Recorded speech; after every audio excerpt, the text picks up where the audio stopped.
name is Rabbi Jeff. I am the Associate Director of Israel Campaigns and Education at Torah. Torah brings together more than 2,300 rabbis and cantors from all streams of Judaism, together with all members of the Jewish community to act on the Jewish imperative to respect and advance the human rights of all people. I, like many of you, am holding the deep pain from the murders of Sarah and Yaron in DC this past week.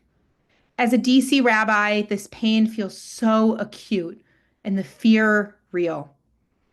Yet, time and time again throughout our people's history, we haven't let fear get in the way of doing the hard work of introspection and learning to live up to our values. So, holding all of this, we come together in a moment of profound pain and complexity as the reality in Gaza continues to unfold with devastating consequences for so many innocent lives, and while the hostages are still being held in captivity. For those of us who care deeply about both the Jewish people and the Palestinian people, this time is especially challenging. Many of us have long looked to Israel as a beacon of light, justice, and hope, a place that embodies our highest values. Yet today we are confronted with truths that are difficult to hear and even harder to hold. As we are encountering content and experiences today, I invite you to notice where you are feeling any of this information in your body. Where are you feeling it? Where is it living? For many of us, hearing this information may evoke feelings of defensiveness and resistance. I invite you to pay attention to where and when those feelings arise.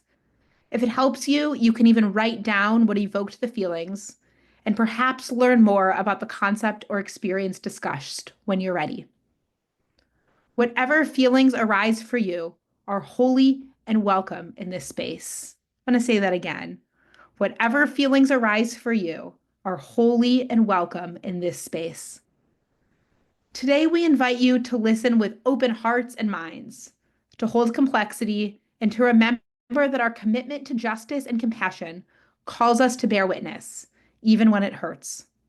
Thank you for your willingness to be here, to learn and to engage with these difficult realities together. No one does this work better than Breaking the Silence.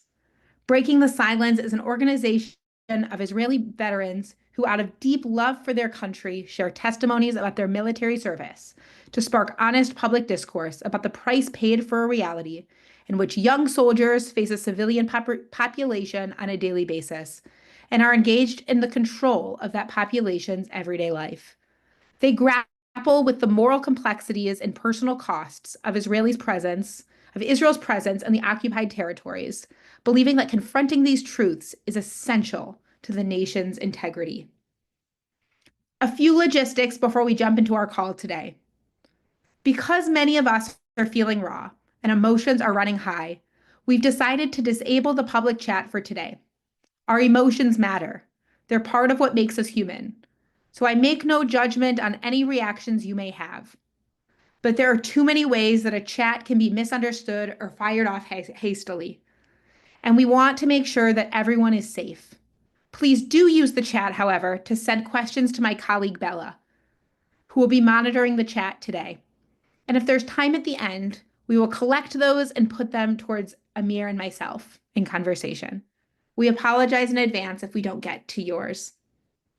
This webinar is being recorded, and we will share the recording after the event. Please feel free to share this recording with others who may find this content interesting and meaningful. Closed captioning is available, so please select that option in Zoom if you need it. If you have any other access needs, please feel free to chat them to myself or to Bella, and we'll do what we can to help. This topic is complicated for many of us. The questions we are grappling with and realities we are about to touch might connect us or touch us intellectually, spiritually, morally, and practically. Our Jewish tradition can guide us through the holy work of opening our hearts and minds to integrating the realities on the ground. This week, we read Parashat Bamidbar, the book where we begin to read about the Israelites' accounts wandering through the desert. The desert is a terrifying place, but also where we receive Torah. Scholar Aviva Zornberg teaches that the wilderness that the Israelites are wandering through is a place of emptiness and void. Like the uncreated world, it lacks the honor of all living beings. But through receiving of Torah, humans are given that holy dignity, and the gaps in the desert start to be filled. So as we sit with the expansiveness of fear and overwhelm, grief, and overwhelming dehumanization, let the openness of Bamidbar, the wilderness that the Israelites wandered through, and the words of Torah, both Torah of lived experiences and the Torah of our tradition, invite us into a place of openness and a commitment to honoring all human dignity. To lead us through this hard and important work, I'm honored to introduce Amir Zeve, who I will be in conversation with for the rest of our time together. Amir Zeve grew up in Jerusalem, and as a kid, he joined Hashomer Hatzair youth movement. During high school, he was a counselor, and after graduating, he delayed his military service to do a gap year as an educator in his youth movement. Amir enlisted to the IDF at age 19 and served between 2008 and 2011 in the Nahal Brigade, 50th Battalion, as a combatant and a commander.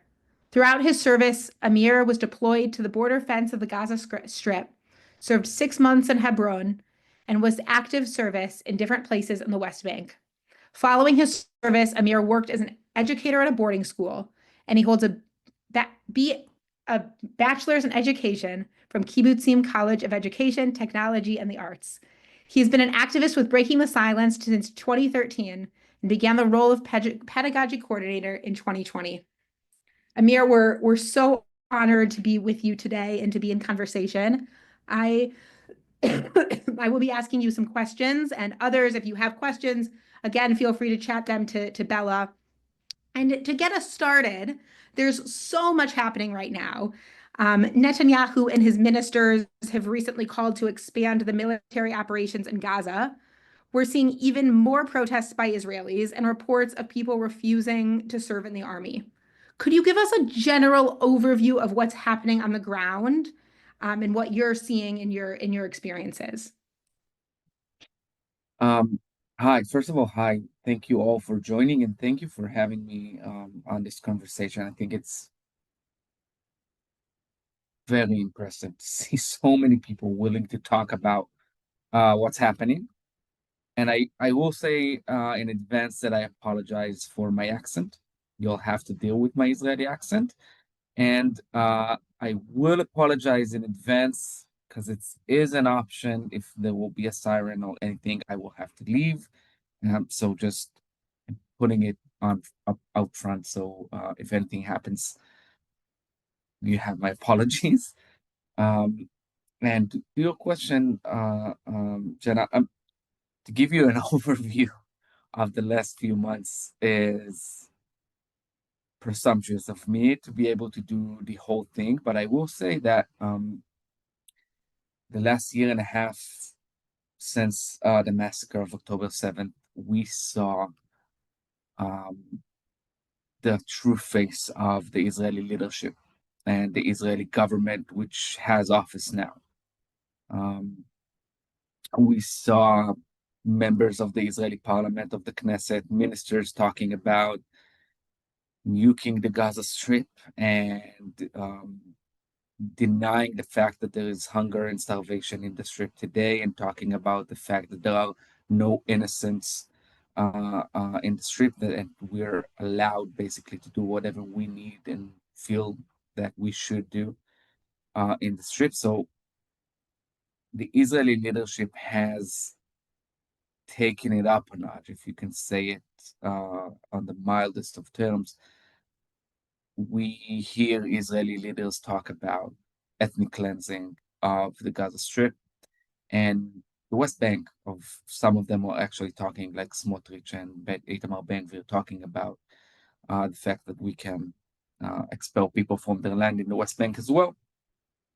Um, and I will say that at the beginning of the war, we saw and felt uh, a need, I think, in a lot of the Israeli society to go and fight and protect and to most of all, I believe, bring back the Israeli hostages, people who were kidnapped from their homes. And we saw a lot of people were exempt from service. So people who finished the reserve duty as well, going and joining the fight in order to bring those people home. Um, and as time went by, it became very clear that um, that's not what the Israeli government is trying to achieve. As time went by, we came to realize that um, we are the side that basically denies uh, hostages deals because we're not willing to end the war. As time went by, we saw more and more Israelis realizing that what we're seeing in the Gaza Strip isn't a just war, isn't a war uh, that the main objective of it is to bring back Israeli hostages and defend the Israeli kibbutzim who was attacked. We can see it is something else. We can see and hear talks again about uh, uh, expelling people from their land. We hear a lot of Israeli leaders, whether they are in the Knesset, in the government, or other Israeli leaders, people like Daniela Weiss from the settler movement, talking about resettling the Gaza Strip as part of the war's objectives. And more Israelis are seeing it, hearing about it, and responding. More and more people are refusing to go back to fight. More and more people are joining protests that began as protests to just, not just because it's crucial, but to bring back the hostages, but now also talking about ending the war as a whole, because it only serves political, narrow needs of the Israeli government. And I think the thing that changed the most is more and more soldiers came back and started talking about what's actually happening in the Gaza Strip, what we're actually doing and how the war actually looks like. And that kind of shattered or removed the curtain that Israelis have before them. We did not see what's happening in Gaza since the war began. And now people are starting to understand the amount of people we've killed, the amount of people that are injured, the amount of damage we did to constructions and buildings and houses. Just a few days ago, we had an event in which we bombed the house and killed 9 kids out of 10 of one family. It's the first time that kind of event got to the Israeli media. And we see more and more Israelis hearing, talking, understanding what's happening, and starting to um, talk about ending the war. Thank you. Yeah, hearing you talk a little bit about the Israeli public and what they understood about this moment and what they saw and what they're just suddenly starting to realize all of these months later. I'm curious if you can share a little bit about how we arrived at this moment, both over the course of history and since October 7th and beyond. What led us here? Um, I will say again, it will be very difficult to push it in like 5, 6, 7 minutes, but I will say that we arrived to the place we have actively gone to in the past 58 years, right? Since the occupation began in the occupied territories, in the Gaza Strip and the West Bank, the Israeli policy is a policy of managing the conflict, right? We believe the conflict is a forever war, and all we need to do is try to sometime give them a little bit, the Palestinians to give them a little bit more freedom and a little bit more, let's say, work permits in Israel and a bit more to lose our grip for a while in order for us to gain quiet. And after a while, we'll see us uh, um, tightening the grip and maybe going on a round of fighting in Gaza to make sure the Palestinian keeps their heads down. In the past 58 years, the Israeli government doesn't doesn't strive to end the Israeli-Palestinian conflict. We are actively using a policy that I was sent to uphold when I was a soldier in the West Bank and in Gaza, which is to forever hold our military control over the Palestinians. And we believe that our security depends on Palestinians to be unsafe. Our freedom depends on Palestinians to not have their freedom. And it's, in our point of view, a zero-sum game. It's either us or them. And we're trying to hold that reality with violence, with constant military control over millions of Palestinian civilians. And we're injecting violence. They are responding with violence. And once in a while, we have an event that kind of blows up. Right? We had the first Intifada, we had the second Intifada, we had the first Gaza war in 2008, and then in 2014, and then 2021, and now 2023. As long as we believe we'll be able to maintain a military dictatorship over millions of people on a daily basis, and that won't have repercussion on us, we'll keep on living in a forever war. And I think in a very broad way, that's the main thing that got us where we are today. What we do see in the past year and a half, or maybe even 2 years since this government took office, is we doubled down the efforts of trying to take a hold of more and more land in the West Bank, expelling Palestinians from their land in the West Bank and putting more settlers, either settlements or outposts, in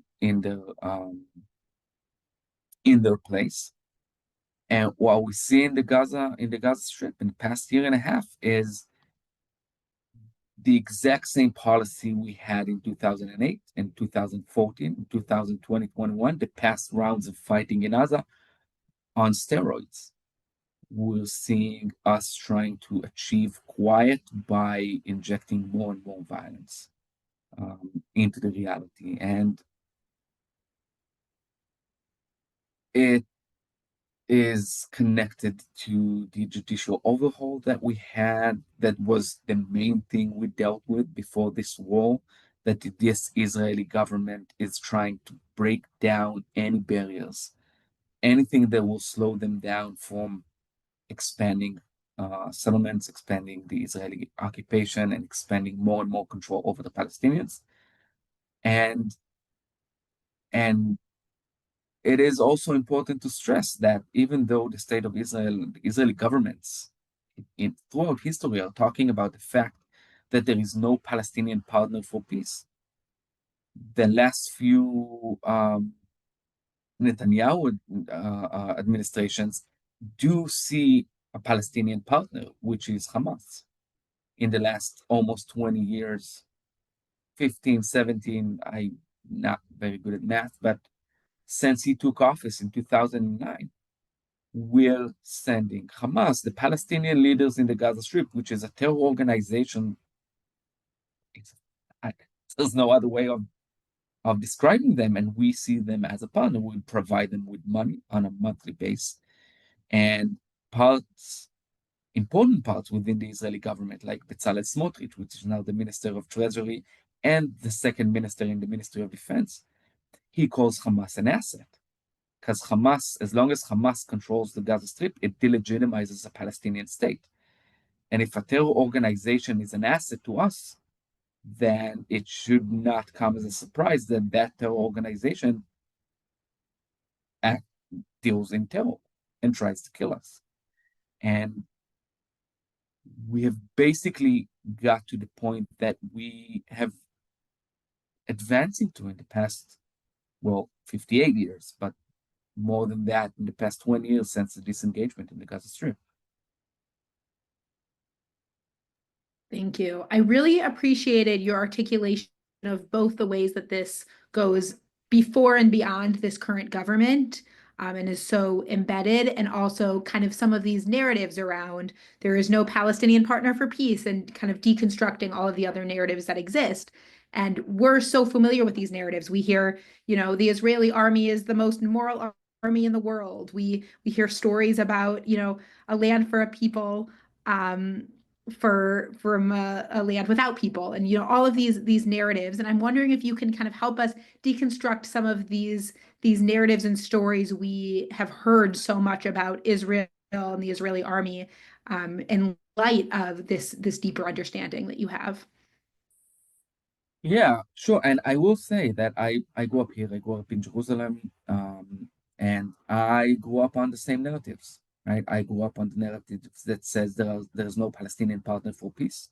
Therefore, all we do is in order to defend ourselves, and as long as the Palestinians don't want peace, we won't have it. But we're the side that wants peace. But then I was sent to serve in Hebron, in the second biggest Palestinian city in the West Bank, as a combatant, as a commander. And I arrived to a city of 230,000 Palestinians, and the only city outside of Eastern Jerusalem in the West Bank that has an Israeli settlement within the city itself, right? We have 800 Israeli settlers who live in Hebron, adjacent to 230,000 Palestinians. And in order to keep those 850 settlers safe, we are deploying 650 IDF soldiers and border police officers on a daily basis in order to keep them safe. And I was sent there in 2010, and I found myself doing stuff, missions that I could not fully explain how they contribute to the narrative in which we're doing whatever we can to achieve peace, and the problem is the Palestinians. I invaded the land in Palestinian homes. I arrested Palestinians just because the Israeli settlers told me they threw rocks.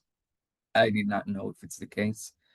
I upholded a military dictatorship over millions of people, thousands of people, tens and hundreds of thousands of people, just to allow us to hold the land. And that's the first narrative I think it's crucial to debunk.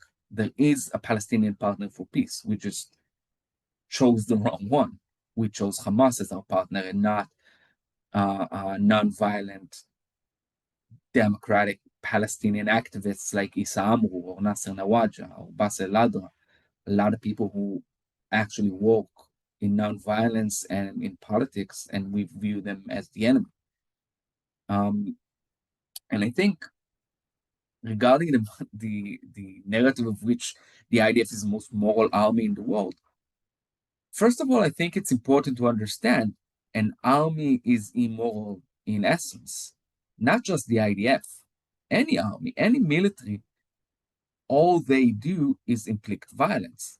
Sometimes it's needed. I'm not a pacifist. I know sometimes it's needed, but violence in itself is not a moral act. You don't use your gun and you don't shoot people morally. There's no way of doing that. And therefore, the IDF, just like any other army in the world, could not be a moral army. It's just, it doesn't work. But on top of that, I think it's important to understand that what we're seeing in Gaza, the way we fight in Gaza as soldiers, since 2008, basically, has doubled down on the fact that we cannot be a moral army. We have two main assumptions, or two main doctrines, if you will, for the IDF when we fight in Gaza, and specifically in Gaza, not in the West Bank, specifically in Gaza. And since we're fighting a terror organization, we have two main doctrines. The first one is the zero casualties doctrine, which basically means we don't want soldiers to die, which is a good thing. Nobody wants soldiers to die. But in order to keep our soldiers as safe as possible, we believe or we act as if our soldiers' lives are more important than the enemy's civilian life, than the Palestinian civilians, not combatants, civilians, which means we'll use our weapons or we'll act will view the Gaza Strip as a war zone, and the people who will pay the price are the Palestinian civilians. In this specific war, we saw one of the most extreme examples of that, which is the use of Palestinian civilians as human shields, something the IDF calls a mosquito protocol. A lot of the soldiers who came to talk to us from this war told us about this specific protocol that was talked about later on in Israeli and international newsletters. Basically, what we did is we took innocent Palestinians, uninvolved, as we call them in the IDF lingo, uninvolved Palestinians, and used them as human shields. We dressed them up in IDF uniform, put a body camera on them, and sent them first into buildings that we thought was booby trapped, or sent them first into tunnels, because their lives are less important than ours. And if something will happen, if something will blow up, let the Palestinian civilian die and not us. And it's a practice that is against not only the international humanitarian law, but also against the Israeli law. The Israeli Supreme Court banned the use of human shields in 2005, but now we know it's a very well spreaded method that we use in Gaza. So the first doctrine is Palestinian civilian lives are less important, therefore they will pay the price. That's one of the reasons we see so many Palestinian casualties in this war. And the second doctrine is something the IDF calls the Dahya doctrine, named after a neighborhood in Beirut in southern Lebanon. Basically, a doctrine that says in order to achieve quiet, since we're not fighting an army, we're fighting a terror organization, there's no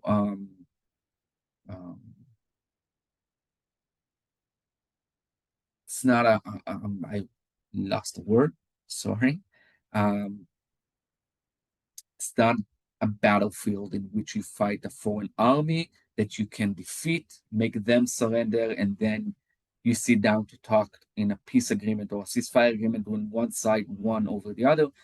That's not how it works with terror organizations. And in order to achieve peace, when you fight terror organization, you need to use disproportional force.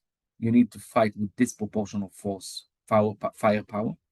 And we're using a huge amount of ammunition, both soldiers on the ground and aerial bombardments of the Gaza Strip.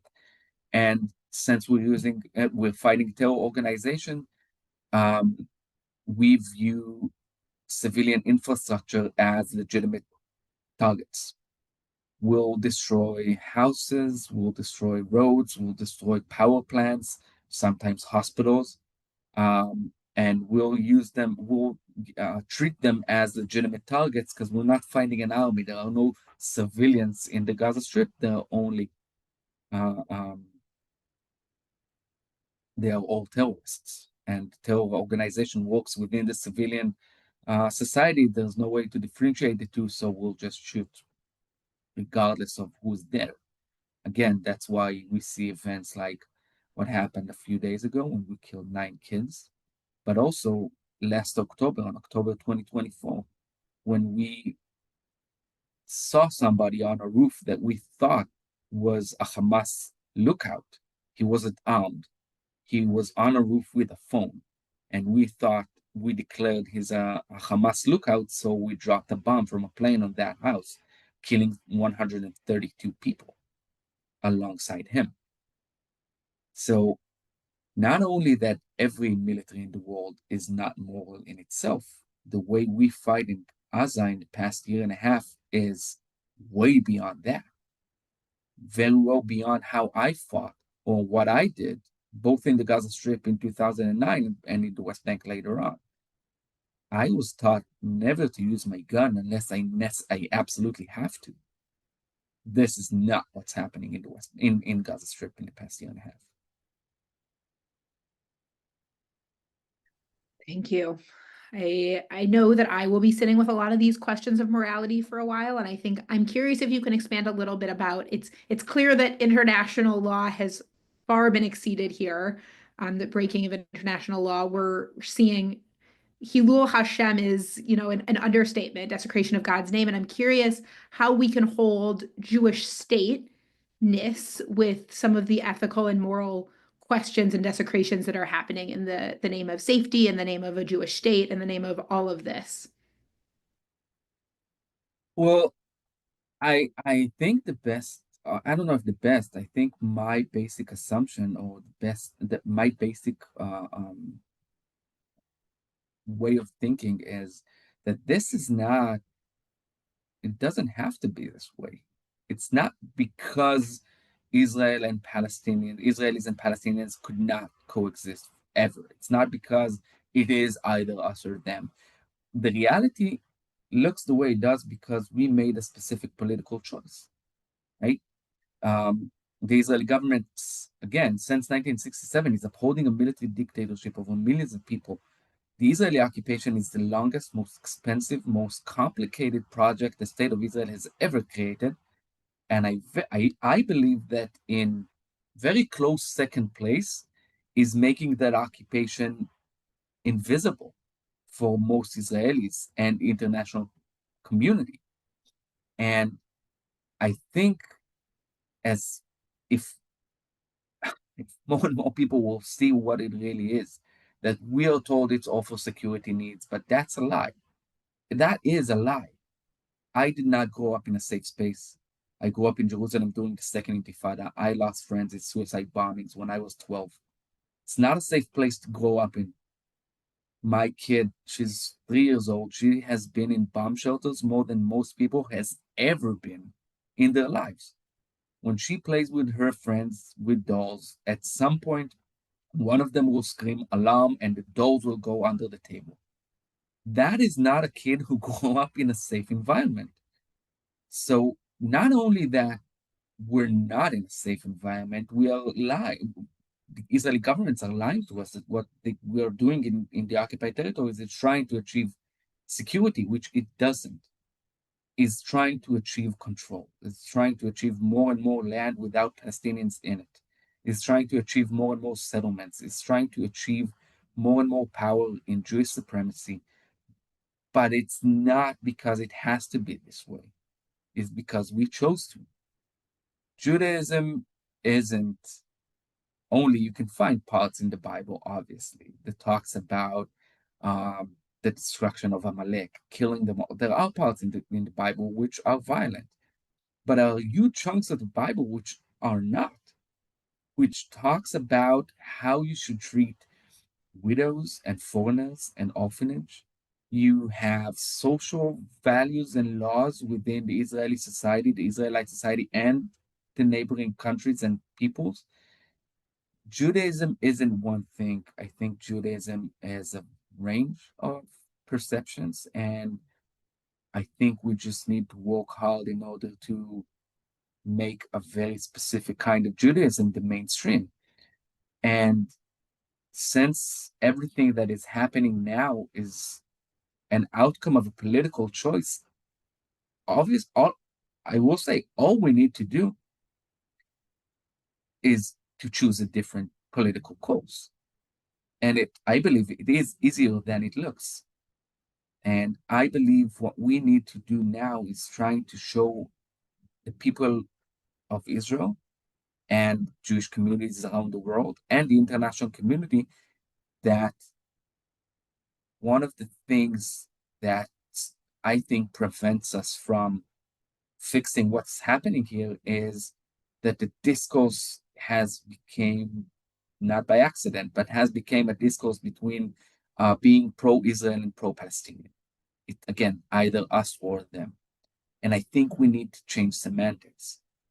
You're either pro equality, peace, and safety and security for all, or you're pro forever war and death. Those are the two camps, both on the Palestinian side and the Israeli side, and the international community.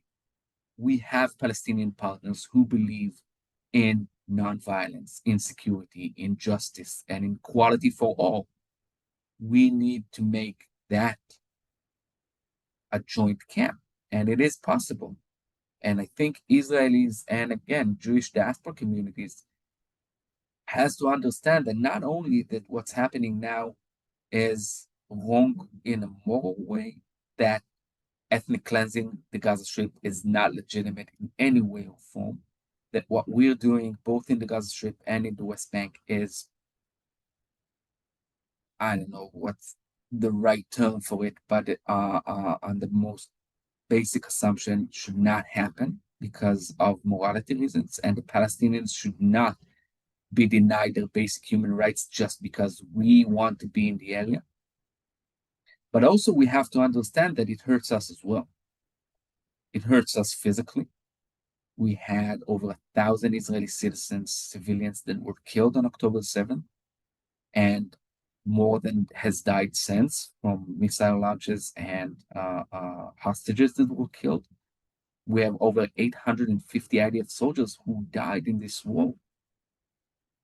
And we have thousands of Israeli young soldiers who are coming back from the war.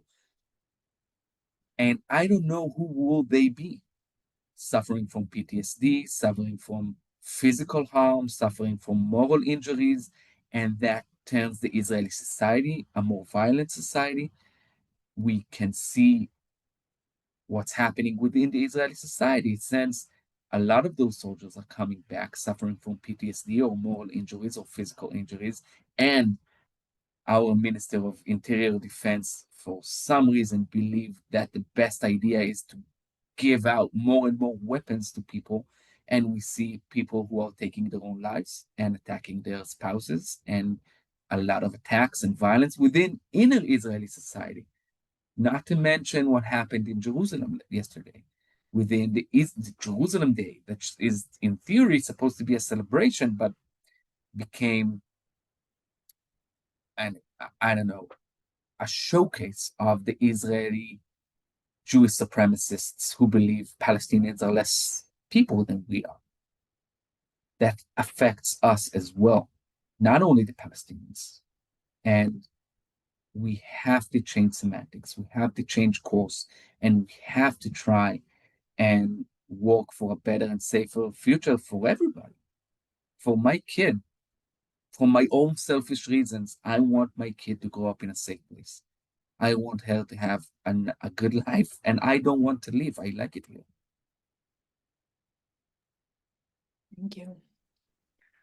I'm still sitting with what you were saying about both the occupation being so painful in this moment, but also the price of hiding it from the Israeli people. And I'm curious, you chose to break the silence after your service, and I'm curious if you can tell us a little bit about what that journey was like, both practically and emotionally, spiritually. Yeah. Um. Again, I grew up in Jerusalem. I grew up during the Second Intifada. I grew up in a, let's say, left-wing environment. I was brought up to believe that peace is an option and we should pursue peace. But I grew up in an environment that told me there's no Palestinian partner for peace. All we do is defend ourselves, and you will have your turn as well. That's why I joined the IDF happily. That's why I did what we call in Hebrew שירות משמעותי, meaningful service. That's why I chose to become a commander, because I believe now that was my time um, to be accountable for the Israeli society and its safety. And that's why when I arrived to Hebron, I think my turning point was my service in Hebron. Again, second biggest Palestinian city in the West Bank, the only one with an Israeli settlement within it. Um, and I found myself doing missions that I did not see the security value in. And I think one of the first events that I had that kind of began or created, let's say, one of the first doubts I had about what I'm actually doing, um, was a mission that it's called the checkpost, which is a random flying checkpoint, and you can open it up wherever you want for as long as you want. Um, and I opened it up in a random street in the city of Hebron and stopped random Palestinian people because, in our point of view, every Palestinian is a potential terrorist. So you stop whoever you want to because they are all, in theory, a threat. And usually, when I stop people on the street and ask them, I'm ashamed to say that until today I don't speak Arabic. but I do speak what we call in the IDF checkpoint Arabic, checkpost or roadblock Arabic, which basically means I can say, I know how to say, Jibla Wiashu is Mekwenin Taruchwenin Tasakin, which basically translates to give ID, what's name, where go, where live. It's not a full sentence, just a few words connected, and usually Palestinians answered in Hebrew. And because they are very well trained in talking to soldiers. But at one point, about 4 months into my service in Hebron, I met a Palestinian. I stopped him, asked everything in Arabic, and he answered in English. He answered in English in a better English than I have, sounded as if he speaks English at home with his family, a bit of an American accent even. Um, he told me he's a student in the University of Hebron and he's running late. And if I could just please let him go, that would be great. And that kind of got that stopped me because first of all, how come that Palestinian knows how to speak English as well? And he's a student in university as if he's like a regular person. But and I was confused about it. So I sat down to talk to him for about an hour. Um, and that's the first time I started seeing Hebron for what it is, a huge city with a lot of people who walk around from place to place, and I randomly stopped them. And that kind of brought up a lot of questions about what I was actually doing.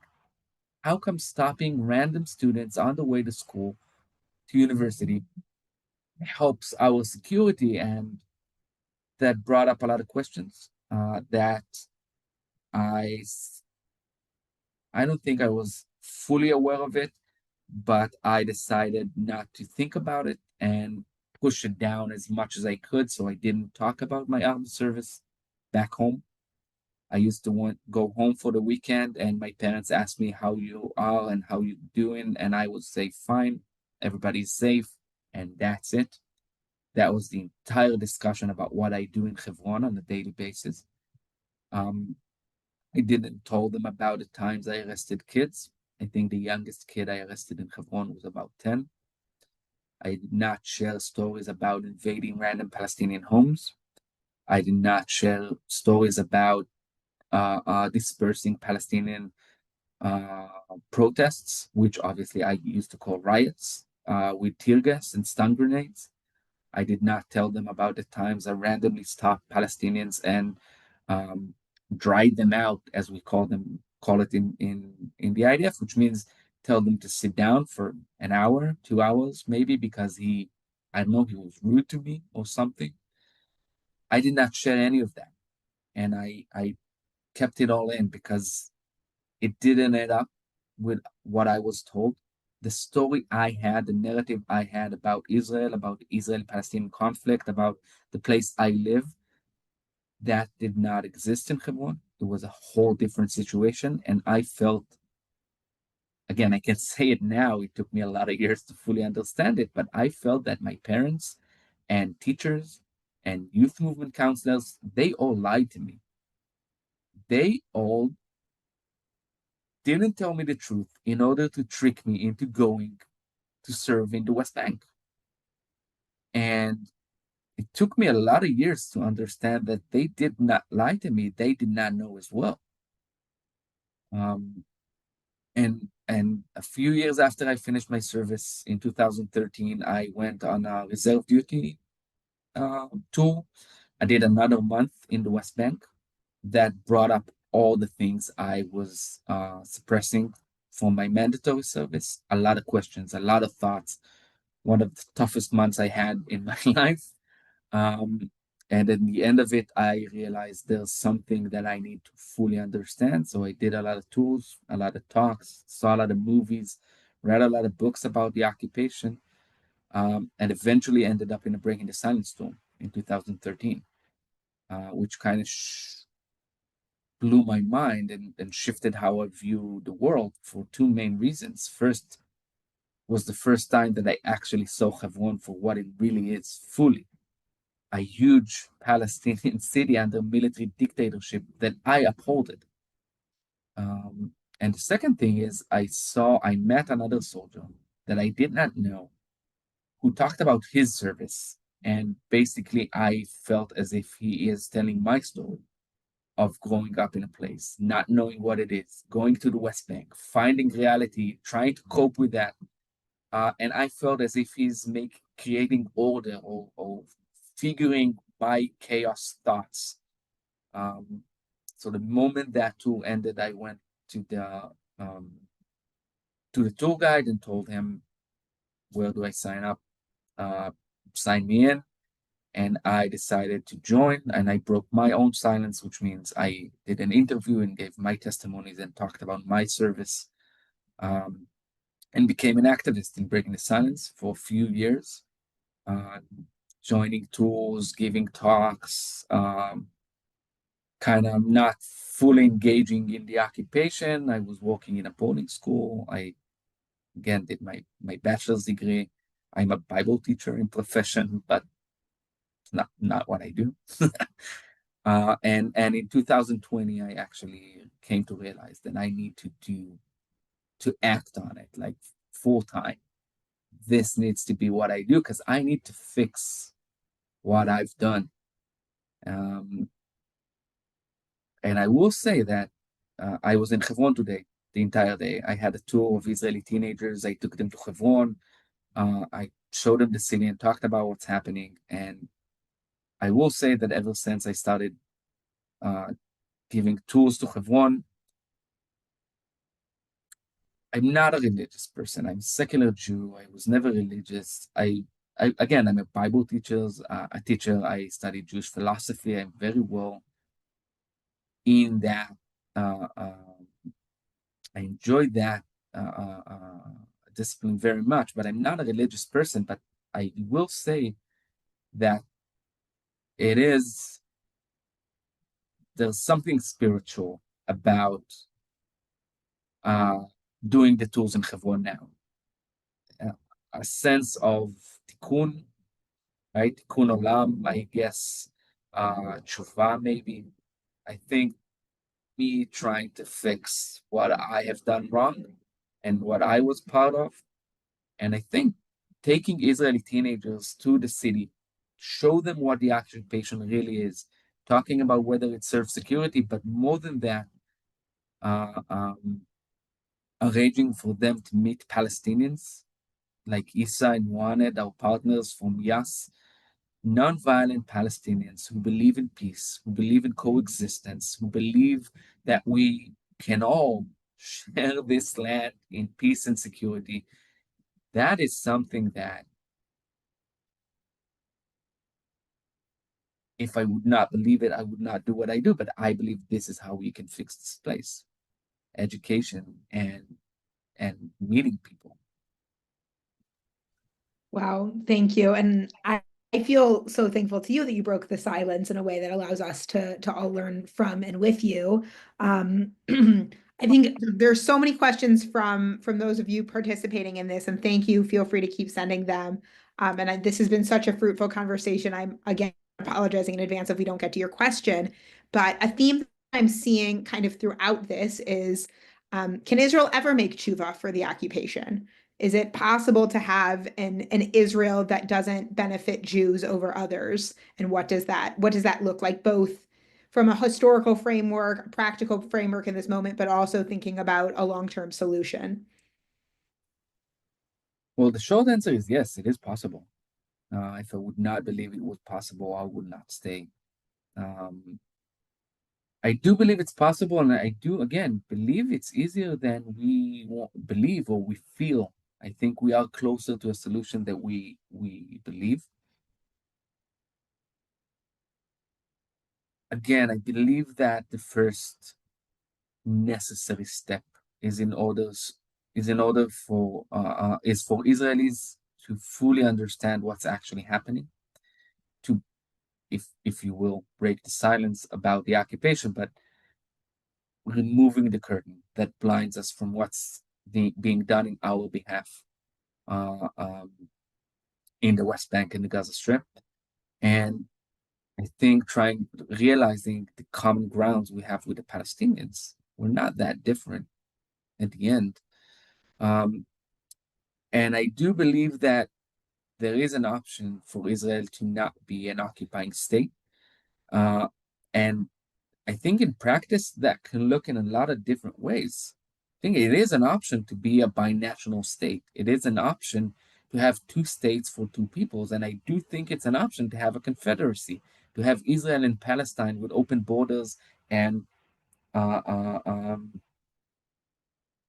uh, um, how do you call the federal government on top of both entities. And it is an option because I do believe that in the basic idea that the vast majority of people, Israelis and Palestinians, all they really want is a safe life, quiet life, to have a job that earns enough money to provide for the families and end the day with a pizza in front of the TV and maybe go abroad once a year. I do believe that that's what most people want. And as long as most people would want that, but won't believe that we have an ability to shape reality, will uh, um, will give the political space for to people who believe in Jewish supremacy. Bezalel Smotrich isn't the majority of Israelis. He isn't. He's a small minority, but he has a lot of power because the vast majority of Israelis just given up on politics and democracy and acting on something.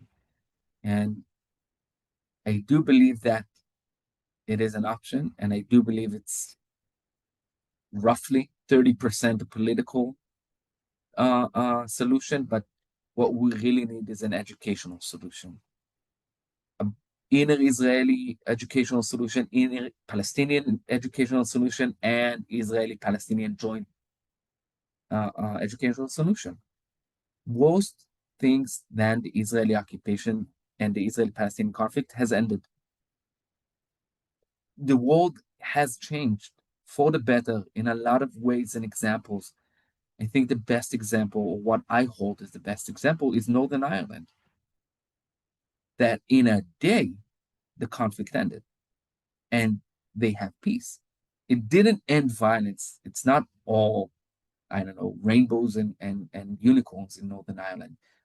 But the conflict, the main conflict, that 800 years old conflict ended in a day in the Good Friday Agreement. That's it.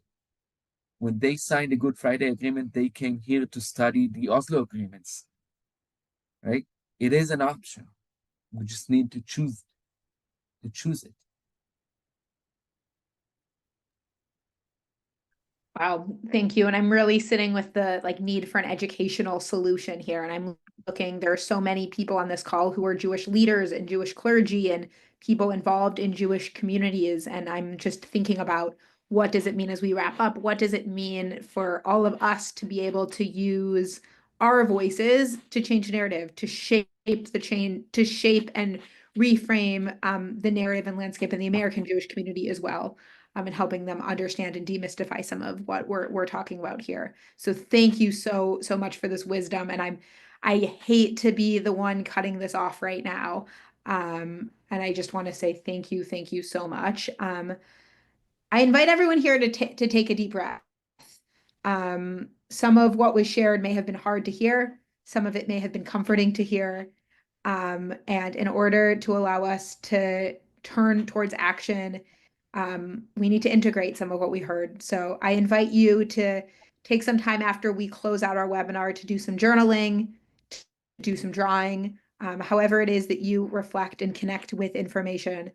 This is a great chance to do that. And that holy work of processing is some of the holiest and most sacred work we can do. We would love your feedback on this program. This was born out of wants and needs that we heard, and we would love to hear about ways that we can continue to meet you and where you are. So the survey is in the link to the survey is in the chat. Please take a moment to fill it out using the name Heartbreak as the name of the event. And we'll take about a minute to fill that out as we wrap up, and feel free to, as we're closing out, take some time to do that. If you are one of our Haverim, one of our clergy, one of Trua's many clergy, you are invited to stay on for an extra half hour of discussion. So we are going to play a closing song. All are invited to stay on for that time, and then we will come back together at the hour mark to join and be together in discussion and processing. Thank you so much, Amir, for being here, for your wisdom, for your openness, for your thoughtfulness, to Bella, who helped make this happen, and to the many other Trua staff who helped make this event a success. Thank you. And we're going to wrap up here with a closing song. Can I just before just say Yeah, thank you all for joining? I will say a lot of you have written in the chat. I slow in English, so I'm not responding.